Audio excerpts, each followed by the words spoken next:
स्वागत है दोस्तों एक बार पुनः आपका हमारे YouTube channel online coaching by doctor Sudhir sir में।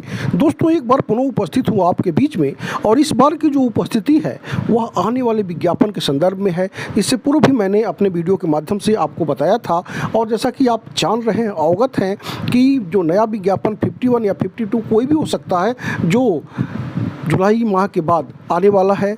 जैसा कि आप जान रहे हैं, अभी इंटरव्यू एडवर्टाइजमेंट नंबर 50 के चल रहे हैं और जो 19 जुलाई को समाप्त होंगे उसके बाद यह विज्ञापन प्रकाशित हो सकता है, ऐसी चर्चा है। आप जानते हैं पद खाली है, 2003 पद एडवर्टाइजमेंट नंबर 50 में आए थे और बहुत सारे पद रह गए थे जिनकी अध्याचन संबंधी सारी बातें पूर्ण हो चुकी हैं। डिमांड चल रहा है, विज्ञापन कभी भी आ सकता है, लिहाजा आपको अपनी तैयारी प्रारंभ कर देनी चाहिए। जो लोग इस परीक्षा में अपीयर हुए थे और जो लोग फ्रेशर्स हैं उनको पूरी तैयारी के साथ लग जाना है।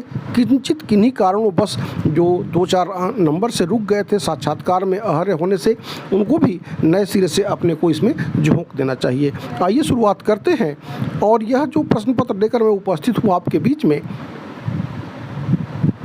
यह 2014 में जो विज्ञापन संख्या 46 हुई थी जो प्रथम चरण में उसका है और इस तरह से एक बार पुनः सिलसिला चलेगा और यह चलेगा आपके परीक्षा के अंत तक। आइए एक बार शुरुआत करते हैं। इन प्रश्नों के माध्यम से हम पैटर्नों से अवगत होते हैं और आप जैसा कि देख रहे हैं परिवर्तन हो रहे हैं। इस बार आयोग ने जो परिवर्तन किया, नए प्रश्नों को सम्मिलित किया, नए ट्रेंड को सम्मिलित किया।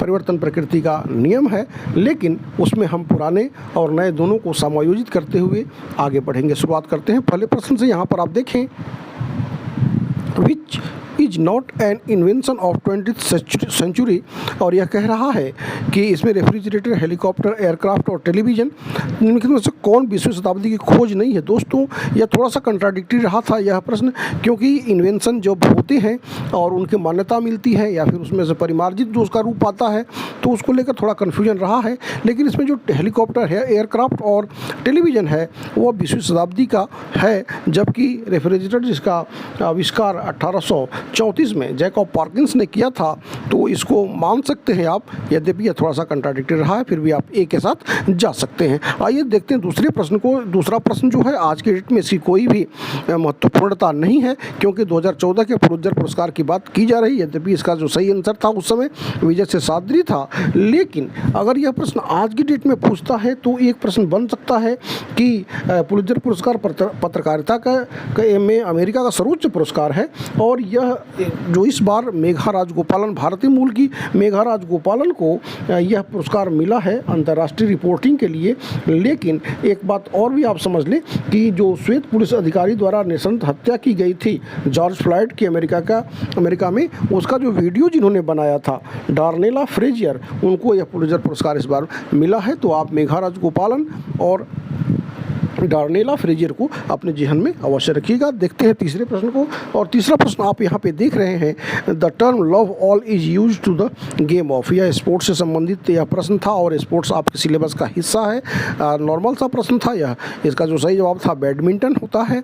और आपको इस तरह से जो भी जैसे चेकमेट है या फिर पंच है, जो भी बॉक्सिंग का या फिर शतरंज का, इस तरह के वर्ड से आपको अवगत होना चाहिए। और चाहे क्रिकेट का रबर स्टाम्प हो, ऐसे जो हैट्रिक हो, तो इस तरह से एक तरह से ट्रेंड को जानते हुए आगे बढ़ना है। चौथे प्रश्न की तरफ हम बढ़ते हैं और चौथा प्रश्न है कि शोध संस्था द्वारा यह घोषणा की गई थी कि वह विश्व का सबसे बड़ा चुंबक 50,000 टन वजनी बना रहा था। उस समय के हिसाब से जो इसका सही जवाब था वह था भाभा आणविक शोध संस्थान, यानी कि Bhabha atomic research centre India.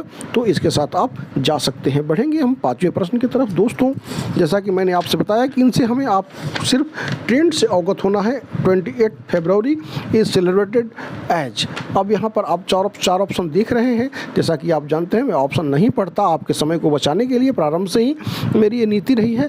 तो इसमें राष्ट्रीय विज्ञान दिवस आप नेशनल साइंस डे के रूप में इसको मान सकते हैं। इसी दिन जो है जो यह पुरस्कार रमन अफेक्ट के अकॉर्डिंगली दिया गया था। तो इसके साथ आप जा सकते हैं और आगे बढ़ेंगे हम अगले प्रश्न की तरफ। और अगला प्रश्न एक बार पुनः आ जाता है टीचिंग एप्टीट्यूड से, और टीचिंग एप्टीट्यूड में यह प्रश्न कह रहा है, बिना बोझ के सीखना समिति के अध्यक्ष थे। Who was the chairman of the committee learning without burden. दोस्तों इसके जो चेयरमैन थे वे थे प्रोफेसर यशपाल शर्मा, और प्रोफेसर यशपाल शर्मा के साथ आप जा सकते हैं। लेकिन चूँकि इस बार का जो के कस्तूरी रंगन के द्वारा जो नई एजुकेशन पॉलिसी लागू की गई थी उसको भी आपको अपने जहन में रखना होगा। इस तरह की बातों को, इस तरह के ट्रेंड को अपने दिमाग में रख करके चलना है। अगले प्रश्न को आप देखें, यहाँ पे कह रहा है which among the following is correctly matched. यहाँ पे कह रहा है करेक्टली मैच्ड, अब आपको नॉट मैच्ड नहीं, मैच्ड की बात कर रहा है, यानी कौन सा जोड़ा सही है।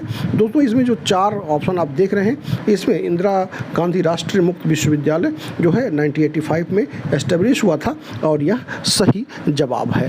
इस तरह से हम इन प्रश्नों से आपको अवगत इसलिए करा रहे हैं कि यहाँ पे बाइलिंगुअल मैंने इसको रखा है, और ट्रेंड्स के माध्यम से हम अवगत करा रहे हैं, जिससे कि हम आगे कंटिन्यू करें अपनी पढ़ाई। जो भी आप जारी रखें तो इस पॉइंट ऑफ व्यू से रखें, क्योंकि जीके की भूमिका को आपने देखा है, और जीके की भूमिका से आपको आप इग्नोर नहीं कर सकते, इनकार नहीं कर सकते। आइए अगले प्रश्न को देखें, जो स्टैटिस्टिकल है।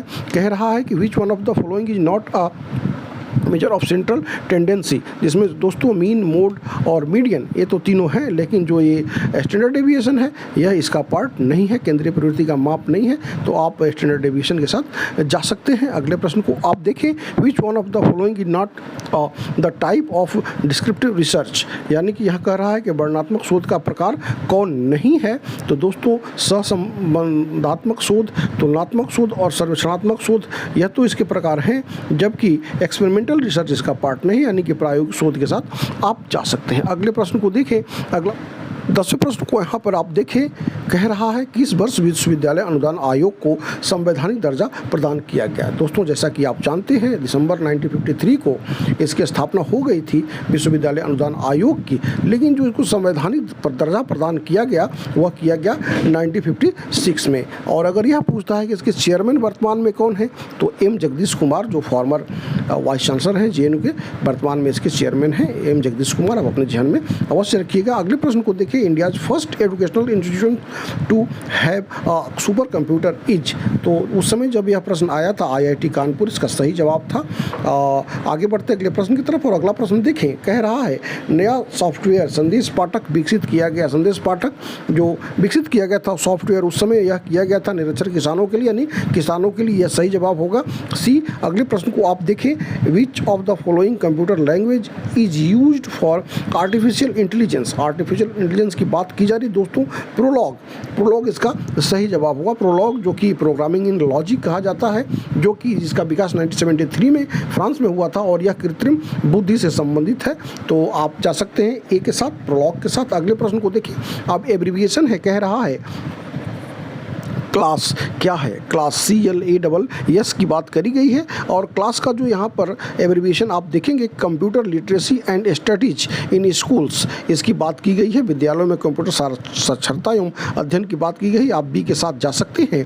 अगला प्रश्न जो 15वां प्रश्न है, थोड़ा सा विवादित रहा था कि इसमें आयोग ने इसको काटा भी था, क्योंकि यहाँ पे जो कह रहा है 4 जो चीज़ें दी गई हैं, इसका आंसर ए होगा। लेकिन यहाँ पर जो ऑप्शन था सिस्टम सॉफ्टवेयर, वह गलत था, क्योंकि सिस्टम सॉफ्टवेयर MS-DOS जो है वह MS-DOS दोस्तों आप जानते हैं सिस्टम सॉफ्टवेयर नहीं है, बल्कि एक ऑपरेटिंग सिस्टम है। अगर वह ऑपरेटिंग सिस्टम हो जाता है तो ए ऑप्शन सही होगा। इसको आप अपने जहन में अवश्य रख लीजिएगा। इस तरह के प्रश्न जो है आते रहते हैं। अगला प्रश्न आप देखें, निम्नलिखित में से कौन सा जोड़ा सही नहीं है। Which among the following is not correctly matched. तो इसमें 3 जो है मैच्ड हैं। जो वर्ल्ड एनवायरमेंटल डे 2014 की बात की गई, उस हिसाब से सही था।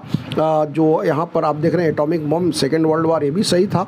सुंदरलाल बहुगुणा जो अब नहीं रहे, चिपको मूवमेंट, वो भी सही था। लेकिन ओजोन होल की जो बात करी गई दोस्तों, जैसा कि आप जानते हैं ओजोन होल का जो संबंध है, ओजोन छिद्र का संबंध है, मुख्य रूप से अंटार्कटिका से रिलेटेड है। तो यहाँ पर आप डी के साथ जा सकते हैं। अगला प्रश्न देखिए एक बार पुनः मैन एंड एनवायरमेंट से है। कह रहा है बायोडाइवर्सिटी इज रिचर इन, यानी कि बायोडाइवर्सिटी जैव पारिस्थितिकी सबसे समृद्ध है। तो सबसे समृद्ध यह उष्णकटिबंधीय क्षेत्रों में है। जैसा कि आप जानते हैं कांगो के वन, अमेजन के वन या फिर इंडोनेशिया के जो द्वीपीय वन है वह मुख्य रूप से इसके अंतर्गत आते हैं, जो कि मुख्य रूप से इक्वेटोरियल रीजन में है। तो अब बढ़ते हैं अगले प्रश्न की तरफ, और अगला प्रश्न कह रहा है संयुक्त राष्ट्र ने 2005-2014 के दशक को घोषित किया। वर्तमान में इसकी कोई रिलेवेंटी नहीं है, लेकिन सतत विकास के हेतु शिक्षा का दशक ये इसका सही जवाब था उस समय के हिसाब से। अगला प्रश्न आप देखें, यह नेशनल पार्क से है कि great Himalayan national park GHNP स्थित है। दोस्तों ये हिमाचल प्रदेश में स्थित है और विश्व विरासत सूची में शामिल भी है। अगला प्रश्न आप देखें एक बार पुनः, जो है वह मैन एंड एनवायरनमेंट से है और इसमें यह मिलाने की बात कही गई है। और अगर आप इसको मिलाते हैं तो गौरा देवी चिपको आंदोलन से संबंधित रही हैं, पारिस्थितिकी की बात की गई है। यह एजी टॉन्सले नहीं होना चाहिए। एक बार पुनः यहाँ पर आयोग जो पारिस्थितिकी के जो प्रवर्तक थे वो हैकल थे, जबकि पारिस्थितिकी तंत्र के प्रवर्तक जो थे वह एजी टॉन्सले थे। तो यहाँ पर भी आयोग ने थोड़ी सी लापरवाही बरती है। ग्लेशियोलॉजी की जो बात की जाए वो ग्लेशियर संबंधित है और पृथ्वी दिवस 22 अप्रैल को मनाया जाता है। एक बार आप ध्यान में रखें, जो ट्रेंड है उसमें डे की बात कही जा रही है। आपने इससे पहले भी देखा था 28 फरवरी को जिक्र किया गया था, यहाँ पर पृथ्वी दिवस का जिक्र किया गया है। तो इस सारे ट्रेंड को आपको समझ के चलना होगा। और पर्सनालिटीज़ को भी आप देख रहे हैं, सुंदरलाल बहुगुणा को आपने देखा, यहाँ पर आपने गौरा देवी को देखा। तो इन सारी चीज़ों को अपने जहन में रखना होगा कि पार्क से प्रश्न आ रहे हैं, इंटेलिजेंस से प्रश्न आ रहे हैं, इस तरह से बायोडाइवर्सिटी से प्रश्न आ रहे हैं। तो इस तरह के प्रश्नों को, ट्रेंड को समझने के लिए सिर्फ प्रश्नों को लेकर मैं उपस्थित हुआ हूँ, जिससे आप एक बार अवगत हो लें, क्योंकि तैयारी के दौरान प्रश्नों के पैटर्न को समझना बहुत ज़रूरी होता है। यद्यपि यह सत्य है कि प्रश्न हूबहू कभी नहीं आते। मैंने कितनी बार आपसे कहा है कि प्रश्न आप 5 साल 10 साल के प्रश्न पढ़ लें, उनसे कभी भी प्रश्न नहीं मिलते, क्योंकि सिलेबस वही रहता है लेकिन प्रश्न बदल जाते हैं। यहाँ पर अगले प्रश्न को देखें, और यह प्रश्न जो है आपका हिस्ट्री से है, नेशनल मूवमेंट से है। अंग्रेजों द्वारा दिल्ली को राजधानी बनाया गया था। जैसा कि आप जानते हैं Delhi was made capital by the British government in, और यह हुआ था 1911-12 में। तो यहाँ पर 11 इसका सही जवाब है। यह कोलकाता से दिल्ली की तरफ राजधानी हस्तांतरित हुई थी। उस समय दिल्ली दरबार लगा था।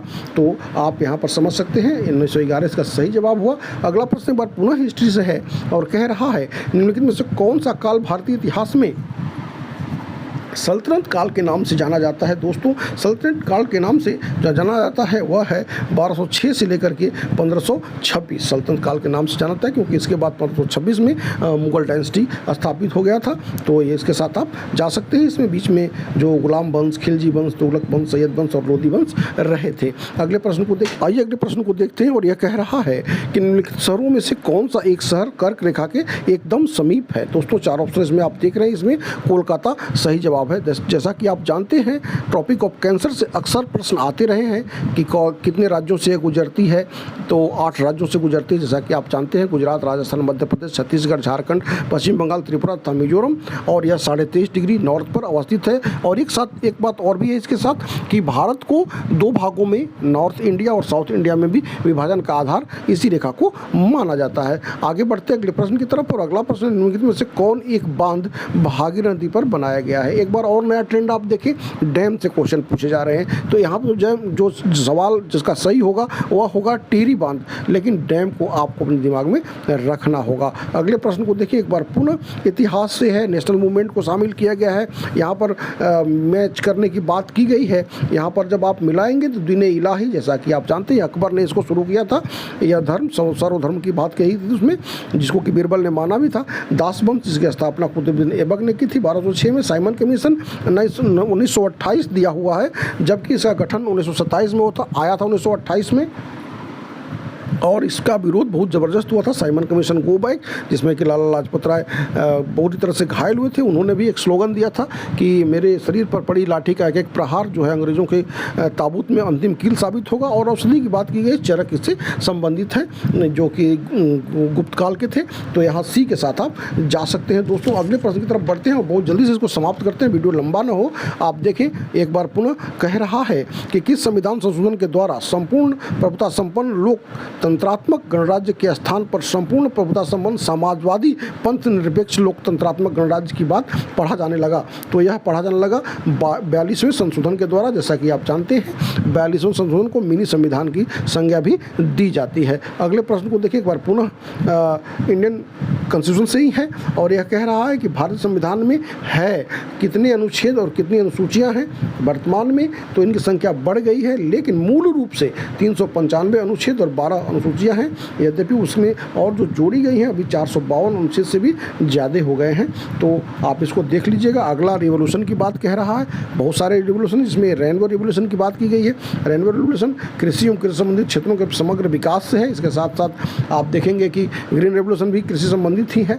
तो बहुत सारे रिवोल्यूशन है, फ्लड रिवोल्यूशन है, वाइट रिवोल्यूशन, फ्लड रिवोल्यूशन यानी कि जो दूध से संबंधित है, ऑयल सीड से जो रिवोल्यूशन रिलेटेड है वह है आपका येलो रिवोल्यूशन। बहुत सारे रिवोल्यूशन है। आगे बढ़ते हैं अगले प्रश्न की तरफ और अगला प्रश्न आप देखें कह रहा है 1972 में प्रारंभ की गई गारंटीड रोजगार योजना सर्वप्रथम प्रारंभ की गई थी। बड़े ही इकोनॉमिक्स के जो प्लानिंग से प्रश्न आते हैं इसमें महाराष्ट्र इसका सही जवाब है। मनरेगा वगैरह इसको भी आपको अपने जहन में रखना हुआ। बढ़ते हुए आ गए हैं अंतिम प्रश्न की तरफ और अगला प्रश्न आप देखें। अंतिम प्रश्न जो है यह कह रहा है बालकों के लिए मुफ्त एवं अनिवार्य शिक्षा का अधिकार अधिनियम 2009 प्रभाव में आया। दोस्तों यह आया था 1 अप्रैल 2010 को संविधान के 46वें संविधान संशोधन के द्वारा और यह 21A इसमें जोड़ा गया था। 21A से इस बार भी प्रश्न आया था एडवर्टाइजमेंट नंबर 50 में। तो इसको भी आप ध्यान में रखिए। पैटर्नों से आप अवगत हो चुके होंगे। भविष्य में इन्हीं तरह बहुत सारे प्रश्नों के साथ अगले चरण के प्रश्नों के साथ हम उपस्थित होते रहेंगे। तब तक के लिए ढेर सारा धन्यवाद।